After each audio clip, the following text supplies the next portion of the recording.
खुलुमबाय बेयो बड'लेण्ड इंखं टेलिभिजन दिनै 1 मे 2022 रबिबार खालि सानसेनि बरादखौ नोंथांमोननि खाथियाव लाबोदों आं सदानन्द दैमारिया।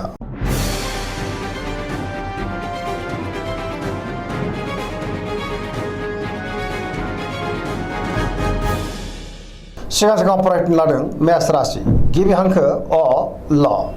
दिनैनि साना जोबोर मोजां, बयजोंबो मोजां सोमोन्दो लाखिनो रोंगोन, गियानाबो बांगोन आरो जेथिंबो आखा फाखा जागोन। गोसोखौ दिनै जोबोर गोजोननाय मोनगोन। सिगांनि बबेबा आद्रा खामानिखौ दिनै मावफुंनो हागोन आरो जेंनाफोरखौबो सुस्रांनो हागोन। गोसोआव गोदान बोलो आरो सोलो फैगोन, बयजोंबो सिनायजागोन आरो अनसायजागोन। गुबुननि अनसायनाय मोननानै गोसोखौ दिनै जोबोर गोजोननायबो मोनगोन।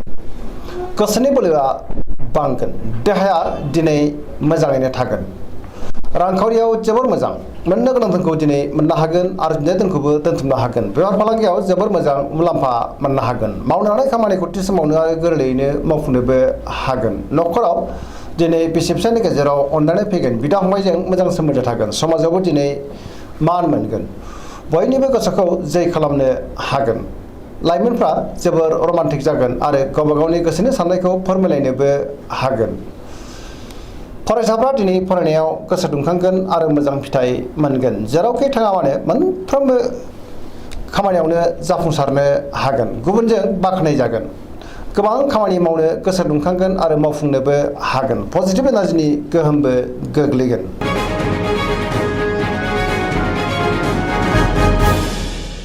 वृष राशि गिबि हांखो इ उ ब। दिनैनि साना मोजां आरो गाज्रिनि गेजेरजों बाबेनलांगोन। सोलोनि आंखाल जानो हागौ, गोसोआ दिनै गिलुं गिलुं जागोन आरो गोसोआव जिंगायाबो बांनो हागौ। गोग्गो आरो गोथों साननो रोंनाय नङा, गियाननि आंखाल जागोन। गुबुननि थाखाय नाङा फाङा जेंनायावबो गोग्लैनांनो हागौ। गोसोखौ दिनै जोबोर गुलाय गुजायबो मोनगोन। गावखौनो लोगो गोमाजानाय बायदि हारसिं आरो दरसि दरसि मोनगोन। सोरबा आंगोजों एना एनि जानोबो हागौ। मावनो हानाय खामानिखौ मावफुंनो गोब्राब जागोन। माबा नङा माबा मोनसे हेंथा नुजाथिनो हागौ। रांखावरियाव मोजां, नाथाय अब्लाबो खरसायाबो बांगोन। बेफार फालांगियाव मोजां मुलाम्फा मोननो हागोन। न'खराव बिसि फिसायनि गेजेराव एना एनिबो फैनो हागौ। गोसोनि साननायफ्रा गोरोबलायाबो जानो हागौ। देहाया मोजाङैनो थागोन, गुबुननि गोसोखौ बोनो हानाय नङा। जायखि खामानि मावा मानो मोनफ्रोमबो खामानियावनो हेंथा फैगोन। सोरबा लोगोनिफ्राय गाज्रि खौरांबो फैनो हागौ। सेंग्रा सिख्लाफोरा गोसोखौ जोबोर आला खाला मोनगोन। नेगेटिभ एनार्जिनि गोहोमबो गोग्लैनो हागौ।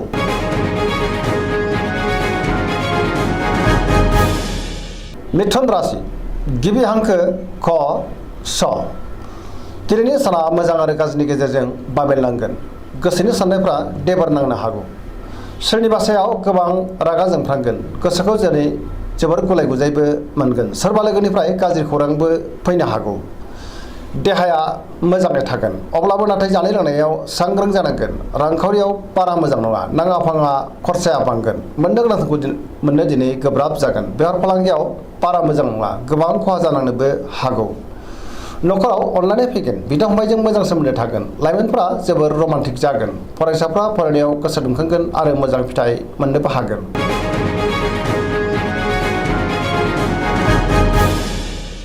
कर्कट राशि गिबि हांखो ड ह। दिनैनि साना मोजां आरो गाज्रिनि गेजेरजों बाबेनलांगोन। गोसोनि बोलोआ लोरबां जागोन। गोसोखौ दिनै जोबोर गिलुं गिलुंबो मोनगोन। मावनो हानाय खामानिखौ मावफुंनो हागोन, नाथाय अब्लाबो गोबां रोखोमनि हेंथा फैनोबो हागौ। रांखावरियाव मोजां, बेफार फालांगियावबो मोजां होनजायो, नाथाय अब्लाबो खहा जानायनिबो चान्स दङ। देहाया बारा मोजां थानाय नङा। जानाय लोंनायाव सांग्रां जानांगोन। गोबां रोखोमनि देहायारि जेंनाजों मोगा मोगि जानांनोबो हागौ। सोरबा लोगोजों थगायजानोबो हागौ। सांग्रां जानांगोन। थार लोगोनि आंखालबो जानो हागौ। नेगेटिभ एनार्जिनि गोहोम गोग्लैगोन। गुबुननि हेफाजाब मोननो गोब्राब जागोन। न'खराव दिनै बिसि फिसायनि गेजेराव एना एनिबो फैनो हागौ। बहाबा थाङोब्ला लामा सामायाव सांग्रां जानांगोन। जाब्रबथायनि आसा दङ। नेगेटिभ एनार्जिनि गोहोमबो गोग्लैनो हागौ।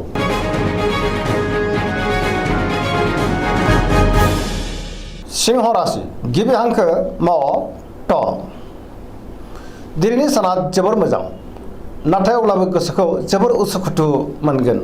गोसोनि लुबैनायाबो बांद्राय जागोन। मावनो लानाय खामानिखौ मावफुंनो हागोन। रांखावरियाव जोबोर मोजां, बेफार फालांगियावबो जोबोर मोजां मुलाम्फा मोननो हागोन।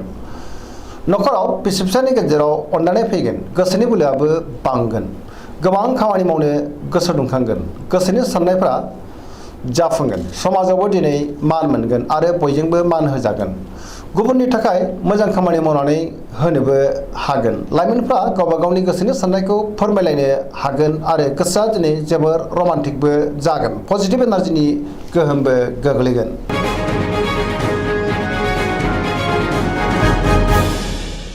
कन्या राशि गिबि हांखो प ट। दिनैनि साना बारा मोजां नङा। मोनफ्रोमबो बिथिङावनो सांग्रां जानांगोन। बयजोंबो गोरोबनानै खामानि मावनांगोन। गुबुनजों मोजां सोमोन्दो लाखिनो नाथाय गोब्राब जागोन। गोसोनि साननायफ्रा देबोर नांनो हागौ। गोसोखौ दिनै जोबोर गुलाय गुजाय मोनगोन।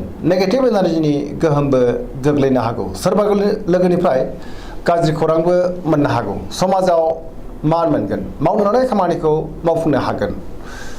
नाथाय अब्लाबो माबा नङा माबा मोनसे हेंथा नुजादेरनो हागौ। गुबुननि गोसोखौ बोनो गोब्राब जागोन। रांखावरियाव मोजां, बेफार फालांगियावबो मोजां होनजायो। देहायाबो मोजाङैनो थागोन। अब्लाबो नाथाय जानाय लोंनायाव सांग्रां जानांगोन। नखराव बिसि फिसायनि गेजेराव अनलायनाय फैगोन।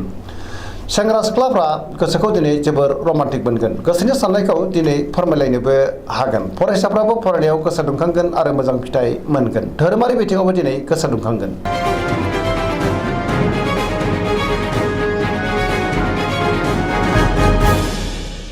तुला राशि गिबि हांखो र ट। दिनैनि साना जोबोर मोजां। अनलायनाया बांगोन। सोरनिबा अननाय मोननानै गोसोखौ दिनै जोबोर गोजोननायबो मोनगोन। जेरावबो देरहासार जागोन। पजिटिभ एनार्जिनि गोहोमबो गोग्लैगोन। गोसोनि बोलोआ बांगोन। गोसोखौ दिनै जोबोर राफोद मोनगोन। गोसोनि साननायफोरा जाफुंगोन। सुथुरखौ गोरलैयैनो फेजेननोबो हागोन। मावनो लानाय खामानिखौ थि समावनो आरो गोरलैयैनो मावफुंनोबो हागोन। देहाया मोजाङै थागोन। रांखावरियाव जोबोर मोजां। नाथाय अब्लाबो खरसायाबो बांगोन। मोननो गोनांखौ दिनै मोननो हागोन। नखराव बिसि फिसायनि गेजेराव अनलायनाय फैगोन। गुबुनजों मोजां सोमोन्दो लाखिनो रोंगोन। समाजावबो मान मोननो हागोन। बेफार फालांगियावबो दिनै जोबोर मोजां मुलाम्फा मोननो हागोन। लोगोफोरनि हेफाजाबखौ थोजासे मोनगोन। सोरबा आगुनि लोगोजों बहाबा लोगो मोननानै दिनै गोसोखौ जोबोर गोजोननायबो मोनगोन। लाइमोनफ्रा जोबोर रमान्टिक जागोन आरो गावबा गावनि गोसोनि साननायखौ फोरमायलायनोबो हागोन।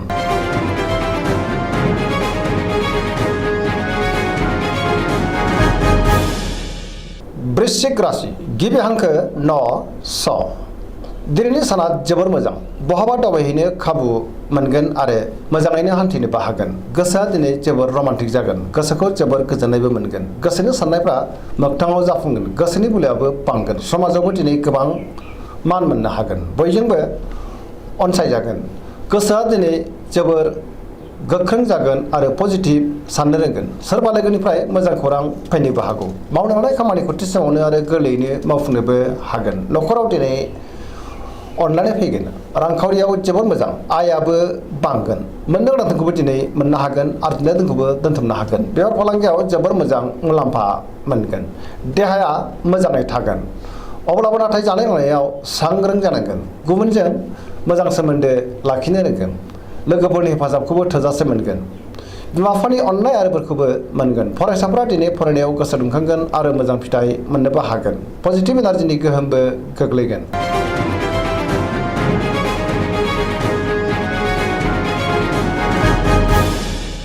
धनु राशि गिबि हांखो ध फ भ।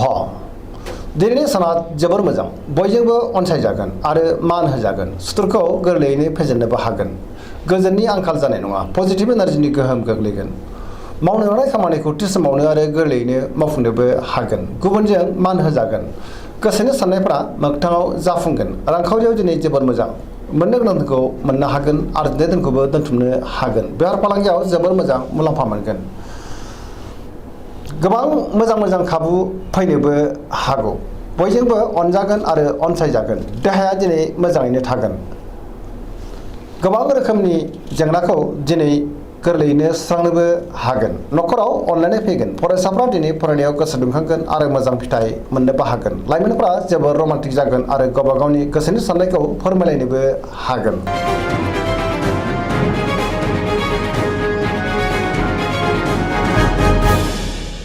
मकर राशि गिबि हांखो ख ज दिनैनि साना बारा मोजां नङा गोसोखौ दिनै जोबोर उसुखुथु मोनगोन सोरनिबा सायाव गोबां रागा जोंफ्लांनोबो हागौ गोसोआव बोलो बांगोन नाथाय अब्लाबो खहा जालांनोबो हागौ देहाया बारा मोजां थानाय नङा गोबां रोखोमनि देहायारि जेंनाजों खस्थ' मोननांनोबो हागौ रांखावरियाव मोजां मोननो गोनांखौ दिनै मोननो हागोन बेफार फालांगियावबो मोजां होनजायो न'खराव बिसि फिसायनि गेजेराव अनलायनाय फैगोन बिदा फंबायजों मोजां सोमोन्दो थागोन समाजावबो मान मोनगोन सोरबा लोगोनिफ्राय मोजां खौरां फैनोबो हागौ गुबुननि गोसोखौ बोनो हागोन अब्लाबो नाथाय नेगेटिभ एनार्जिनि गोहोमबो गोग्लैनो हागौ सांग्रां जानांगोन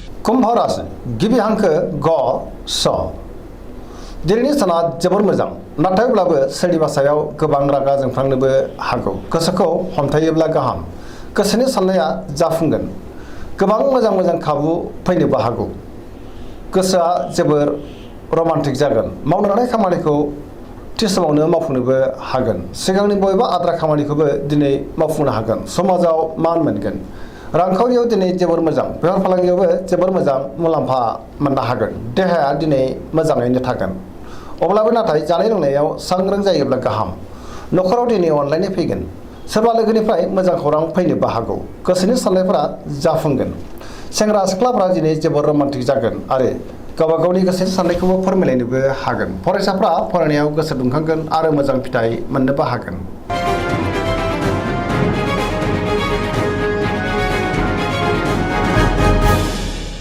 मीन राशि गिबि हांखो ड स दिनैनि साना मोजां आरो गाज्रिनि गेजेरजों बाबेनलांगोन मावनो लानाय खामानिखौ थि समावनो आरो गोरलैयैनो मावफुंनो हानाय नङा गोब्राबै मावनांगोन गोसोखौ दिनै जोबोर लोरबांबो मोननो हागौ गुबुननि हेफाजाबखौ मोननो गोब्राब जागोन सोरजोंबा रायखोमा जानोबो हागौ गोसोनि बोलोआ लोरबां जागोन गावनि गोसोनि साननायखौ फोरमायनो हानाय नङा गुबुना गोरोन्थि बुजिगोन देहाया दिनै मोजाङै थागोन रांखावरियाव मोजां बेफार फालांगियावबो दिनै मोजां होनजायो न'खराव बिसि फिसायनि गेजेराव अनलायनाय फैगोन नाथाय अब्लाबो सोरबा आंगोजों मानिबा जाहोनाव एना एनिबो जानो हागौ सोरजोंबा थगायजानोबो हागौ सुथुरा फेजेननो नाजागोन सोरबा सुथुरनि गाज्रि नोजोर गोग्लैनोबो हागौ लाइमोनफोरनि गोसोआ दिनै जोबोर आला खाला जागोन नेगेटिभ एनार्जिनि गोहोमबो गोग्लैनो हागौ सांग्रां जानांगोन दिनैनि राशि फरायथिना एसेनोसै जोबनायाव बेखौनो खावलायो जाहाथे नोंथांमोना सानफ्रामबो जोंनि बे बड'लेण्ड इंखं टेलिभिजनखौ नायबाय थायो आरो साबस्क्राइब खालामो लोगोसे लाइक खालामो आरो शेयार खालामो